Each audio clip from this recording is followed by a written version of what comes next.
إن الحمد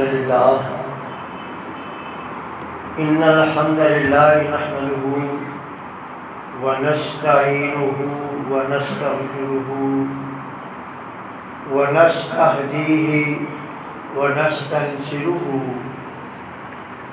ونعوذ بالله من شرور أنفسنا ومن سيئات أعمالنا من يهده الله فلا مضل له ومن يضلل فلا هادي له وأشهد أن لا إله إلا الله وحده لا شريك له وأشهد أن محمدًا عبده ورسوله أما بعد فإن أحسن الحديث كتاب الله وخير الهدي هدي محمد وشر الأمور محدثاتها وكل محدثة بدعة وكل بدعة ضلالة وكل ضلالة في النار اللهم صل على محمد وعلى آل محمد كما صليت على إبراهيم وعلى آل إبراهيم إنك حميد مجيد اللهم بارك على محمد وعلى آل محمد كما باركت على إبراهيم وعلى آل إبراهيم إنك حميد مجيد أعوذ بالله من الشيطان الرجيم بسم الله الرحمن الرحيم وما أرسلنا في قرية من نذير إلا قال مترفوها إنا بما أرسلتم به كافرون وقالوا نحن أكثر أموالا وأولادا وما نحن بمعذبين قل إن ربي يبسط الرزق لمن يشاء ويقدر ولكن أكثر الناس لا يعلمون وما أموالكم ولا أولادكم بالتي تقربكم عندنا زلفى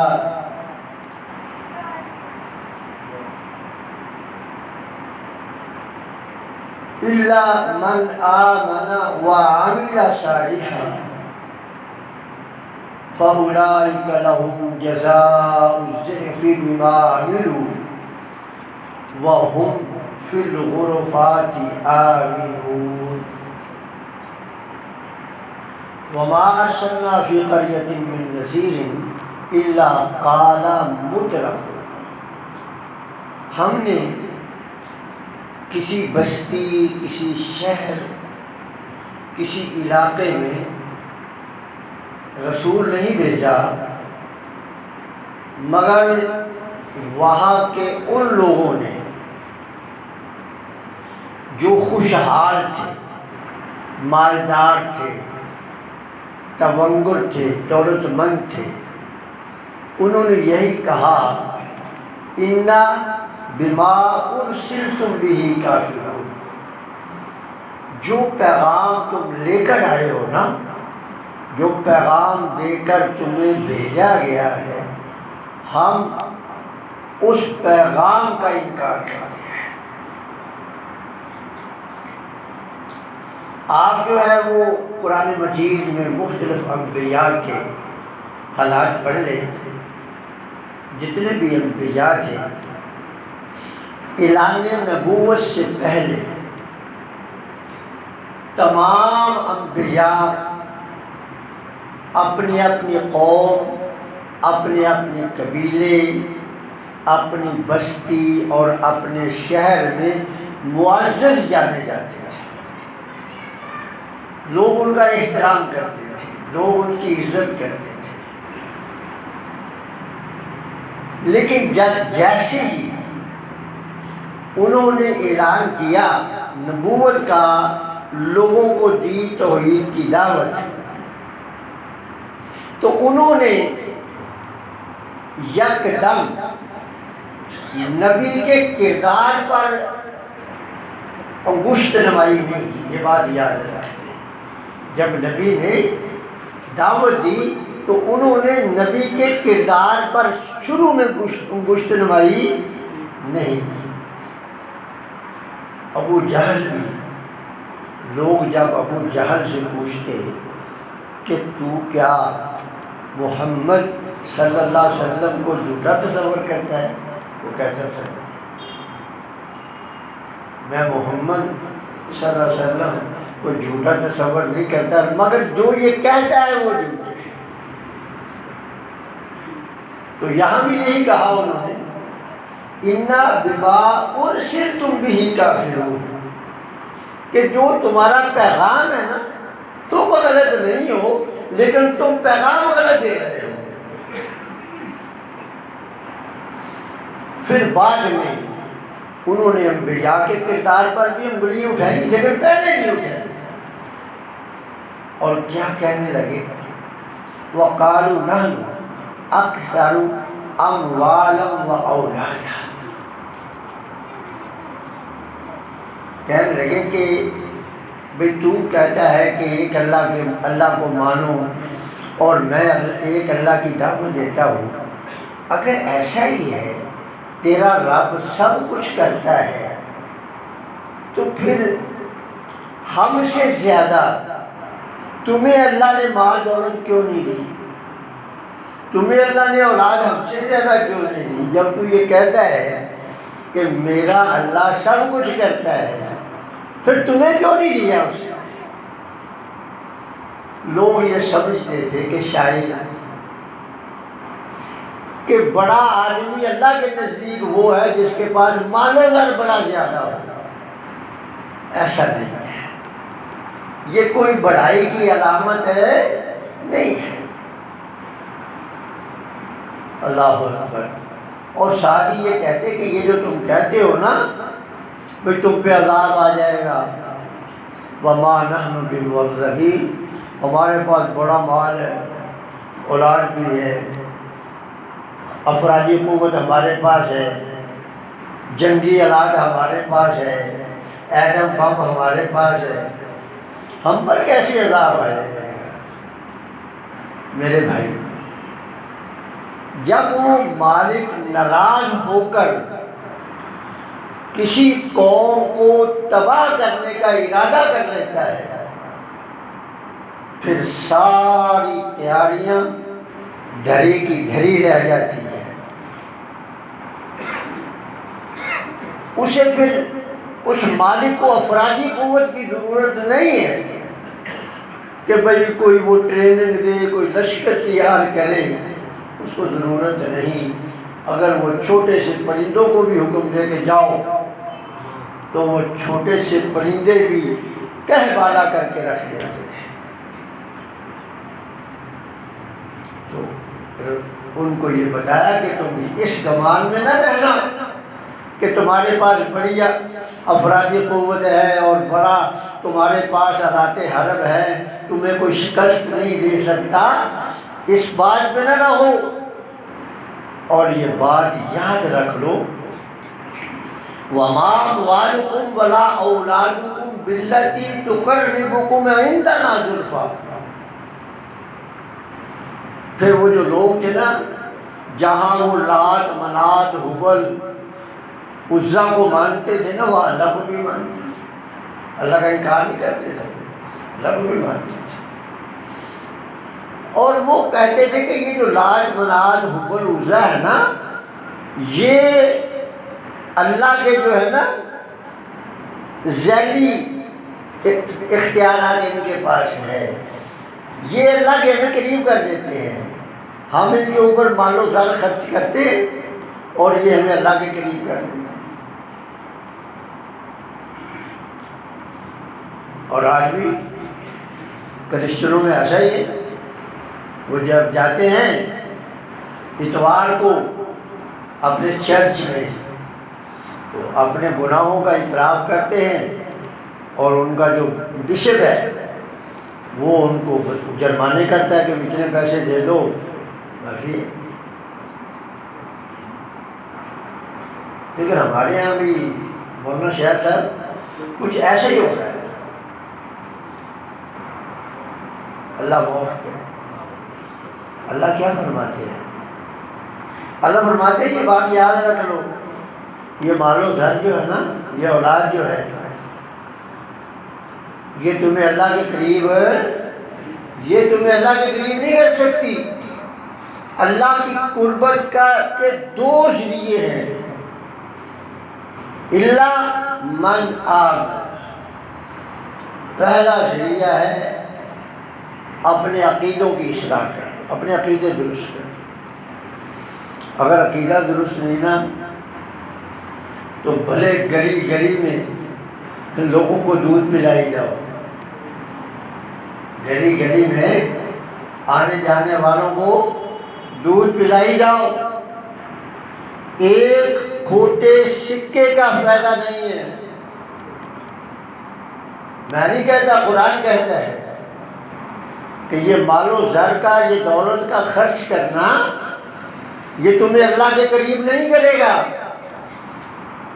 ایک طریقہ ہے، اگر اللہ کا تقرب چاہتے ہو، اللہ کا قربت چاہتے ہو تو ایک ہی طریقہ ہے، اللہ من آمن۔ اپنے عقیدوں کی اصلاح کر لو، عقیدہ درست کر لو، اور پھر عقیدہ درست کرنے سے بھی بات نہیں بنے گی۔ وَعَامِلَ صَالِحًا، عقیدہ درست کرنے کے بعد اچھے عمل بھی کرنے پڑیں گے۔ اچھے عمل اس بات کی علامت ہے کہ آپ کا عقیدہ درست ہے، اور اگر عقیدہ درست کیے بغیر اچھی عمل کرو گے تو رب ذوالجلال نے جگہ جگہ فرمایا ہے کہ حبطت اعمالهم، ان کے اعمال برباد ہو گئے، کوئی فائدہ نہیں۔ فَأُولَٰئِكَ لَهُمْ جَزَاءُ الضِّعْفِ، یہ بندہ جو ہے نا، جس نے عقیدہ درست کیا،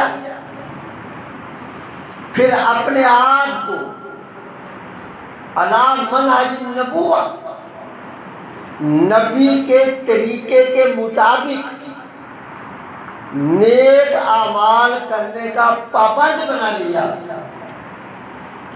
پھر اسے جو بدلہ ملے گا نا، جزاء الضعف، وہ کئی گنا ملے گا۔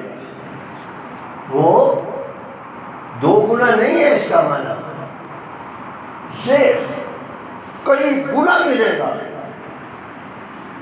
میں نے آپ کو کئی دفعہ یہ حدیث سنائی ہے کہ ایمان جتنی گہرائی کے ساتھ دل میں گھر بنائے گا نا، جتنی گہرائی کے ساتھ،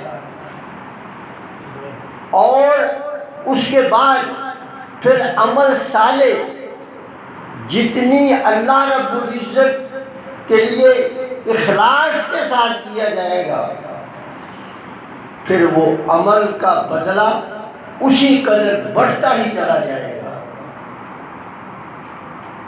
اور ایسا ہوگا، ایک وقت ایسا آئے گا کہ پھر 2.5 کلو جو کا ثواب اتنا ملے گا جتنا احد پہاڑ کے برابر سونا خرچ کرنے پر ملتا ہے۔ اب وہ لوگ کتنے خوش قسمت ہوں گے، وہ لوگ کتنے خوش قسمت ہوں گے کہ 2.5 کلو جو خرچ کر رہے ہیں اور قیامت کے دن احد پہاڑ کے برابر سونا خرچ کرنے جتنا ثواب ملے۔ اور ثواب پھر وہ دنیا والا نہیں ہے، یہ بات یاد رکھیں، دنیا والا ثواب نہیں ہے کہ آپ نے حافظ ثناء اللہ کو 1000 روپیہ دے دیا تو حافظ ثناء اللہ نے کہہ دیا جزاک اللہ بارک اللہ۔ ہم تو آپ کو جزاک اللہ بارک اللہ پہ ڈال دیتے ہیں نا، لیکن وہاں تو سونے کا محل ملے گا جو اونٹ پہاڑ سے بھی اوپر ہوگا۔ وہاں تو کیا ہوگا؟ سونے کا محل ملے گا جو احد پہاڑ سے بھی اونچا ہوگا۔ اللہ اکبر۔ فرمایا وَهُمْ، یہ میں نے اپنی طرف سے نہیں کہا، آگے قرآن یہی کہہ رہا ہے قرآن، وَهُمْ فِي الْغُرُفَاتِ آمِنُونَ، وَهُمْ فِي الْغُرُفَاتِ آمِنُونَ۔ غرفہ عربی زبان میں کہتے ہیں بلند ترین، بلند ترین۔ اور دنیا میں تو آپ لوگ ڈرتے ہو نا، 15-20 فٹ 15-20 منزلہ اگر کوئی پلازا ہو تو آپ کہتے ہیں کہ سب سے اوپر والی منزل میں نہیں میں نے رہنا، چلنا بھی مشکل ہے، گھٹنے درد کرتے ہیں اور دھوپ بھی پڑتی ہے، ایسے ہی ہے نہیں۔ لیکن وہاں کیا ہوگا؟ وہاں جس کا جتنا درجہ بلند اتنی ہی اس کا محل اوپر ہے، نیچے سے اوپر تک اسی کا، لیکن اس کو رکھا جائے گا اوپر تاکہ وہ بیٹھا ساری جنت کا بھی نظارہ کرے اور جہنم کے منظر بھی وہ دیکھے۔ وہاں نہ گھٹنوں میں درد ہے، نہ کمر میں درد ہے، نہ ٹخنوں میں درد ہے۔ وہاں ایک بالکل نوجوان 22-23 سال کا ہٹا کٹا، وَهُمْ فِي الْغُرُفَاتِ آمِنُونَ۔ غرفات، پھر اس کے بعد یہ رہائش بتائیے کہ رہائش کیسی ہوتی ہے؟ پرامن، کچھ نہیں درد کرے گا، نہ سر درد نہ آنکھیں درد، کچھ نہیں درد کرے گا، بڑے امن اور سکون سے رہے گا۔ اللہ اکبر۔ یہ کن کے لیے ہے؟ یہ بات یاد رکھیں، یہ جنہوں نے غربت میں، افلاس میں، بھوک میں اللہ رب العزت کو یاد کیا، اپنا عقیدہ پکا رکھا اور عمل صالح کیے۔ اور اگر رب ذوالجلال نے دولت دی ہے تو دولت کو دنیا میں عزت اور شہرت کا ذریعہ نہیں بنایا، دولت کو بھی اللہ کے تقرب کا ذریعہ بنایا، پھر درجہ ان کو ملے گا۔ اور یہ بات بھی یاد رکھ لیں، مال و زر کی موجودگی میں، یہ بات میری ذرا غور سے سن لینا، دولت مندی اور مال و زر کی موجودگی میں صراط مستقیم پر رہنا مشکل ہے۔ مانگتے تو ہیں ہم سب دولت، مانگتے ہم سب دولت ہے۔ دکان اگر کھولی ہے تو کہتے ہیں حافظ صاحب کو 15-20 طالب علم جو ذرا قرآن کی تلاوت کر رہے ہیں خیر و برکت پڑ جائے، ہے نا۔ مانگتے ہم سب دولت ہیں، لیکن یہ بات یاد رکھ لے، مال و دولت کی موجودگی میں صراط مستقیم پر رہنا مشکل ہے، غربت اور فقیری میں صراط مستقیم پر رہنا آسان ہے۔ آپ دیکھیں نوح علیہ السلام کی قوم سے آپ شروع ہو جائیں اور آخر تک آپ چلے جائیں، نوح علیہ السلام کی قوم کے بارے میں اللہ کہتا ہے قال الملأ من قومه انا لنراک فی ضلال مبین۔ قال الملأ، مالا عربی میں کہتے ہیں سردار، حکمران۔ ظاہر ہے کہ چودھری سردار وہی ہوگا نا جیدے کچھ پلے ہوئے گا، کیوں؟ چودھری سردار کے وہی ہوئے گا نا جنہیں کچھ پلے ہوئے. اور کتنے ہی میرے بھائی ایسے ہیں کہ جب دولت نہیں تھی تو پتہ نہیں اپنے اپنے گاؤں میں کیا تھے، دولت ملی شہر آ گئے، رب نے دولت دے دی تو بات ہی تبدیل کر کے بیٹھ گئے. کتنے ایسے ہیں، شہر آ گئے. یہ میری بات یاد رکھنی، خاندان اور قبیلہ بدلنا یہ کبیرہ گناہ ہے. یہ ایسے ہے جیسے باپ بدلنا. اللہ کے رسول نے لعنت ڈالی ہے ایسے شخص پر. تو نوح علیہ السلام کی قوم کے بھی سرداروں نے مخالفت کی، غریبوں نے نہیں کی.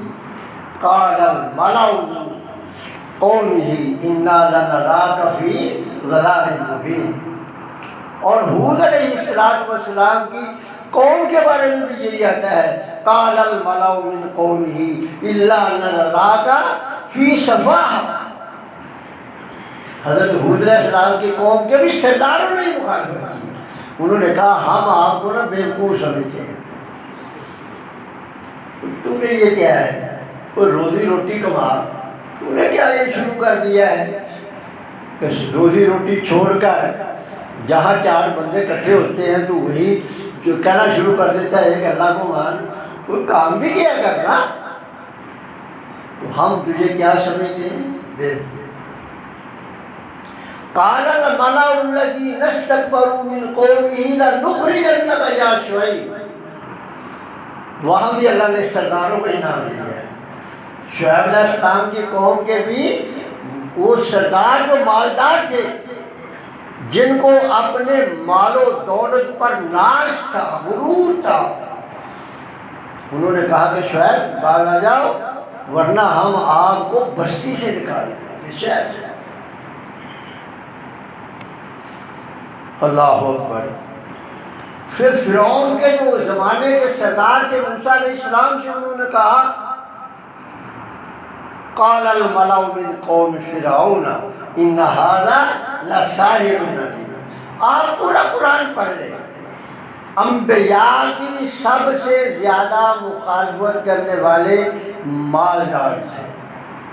شاید یہ ہے کہ کسی کنگلے نے انبیاء کی مخالفت کی ہو، شاید، ورنہ جہاں کہیں بھی اللہ نے تذکرہ کیا یہی کہا ہے کہ اس قوم کے چودھریوں نے، اس قوم کے سرداروں نے نبی کے بارے میں نبی کی مخالفت کی اور اس پر الزام تراشی کی. یہ کیوں کیا؟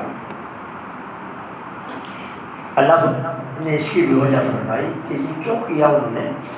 اللہ فرماتے قال الملأ من قومه الذين كفروا وكذبوا بلقاء الآخرة. اصل میں مال و زر اکٹھا وہی کرتا ہے، یہ بات یاد رکھ لیں، پتہ کی بات ہے. مال و زر اکٹھا وہی کرتا ہے جو سب کچھ دنیا کو سمجھتا ہے. وہ سمجھتا ہے کہ یہی دنیا ہے، اس کے بعد کچھ نہیں. تو اللہ فرماتے ہیں کہ وہ لوگ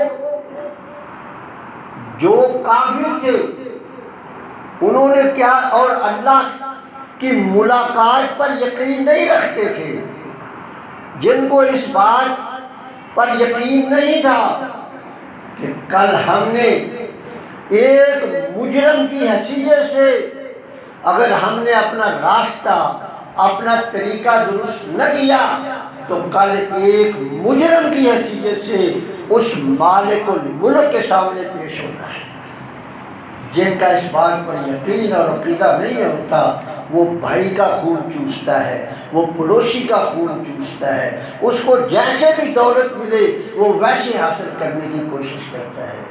اللہ کی قسم یہ ہاتھ جب کسی کے مال کی طرف نجائز بڑھتا ہے اس وقت اگر دل میں یہ خیال پیدا ہو جائے کہ کل میں نے مجرم کی حیثیت سے اللہ کے سامنے پیش ہونا ہے اور یہ جو چھیننے والا ہاتھ ہے میرا، یہ جو دوسرے کی دولت کو چھیننے والا ہاتھ ہے میرا، یہ کل اس نے میرے خلاف گواہی دے دینی ہے، اگر اس وقت یہ اس دل کے اندر خیال پیدا ہو جائے تو انسان کے جسم میں زلزلہ آ جائے، یہ آگے بڑھتا ہوا ہاتھ وہیں رک جائے۔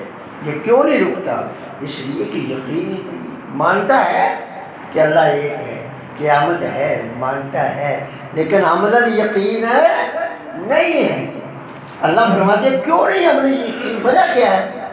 فرمایا وَأَتْرَفْنَاهُمْ فِي الْحَيَاةِ الدُّنْيَا، یقین اس کو اس لیے نہیں کہ ہم نے مال و دولت بہت دے رکھا ہے اس کو، ہم نے اس کو مال و دولت بہت دے رکھا ہے، وہ مال و دولت کے نشے میں مصروف ہے۔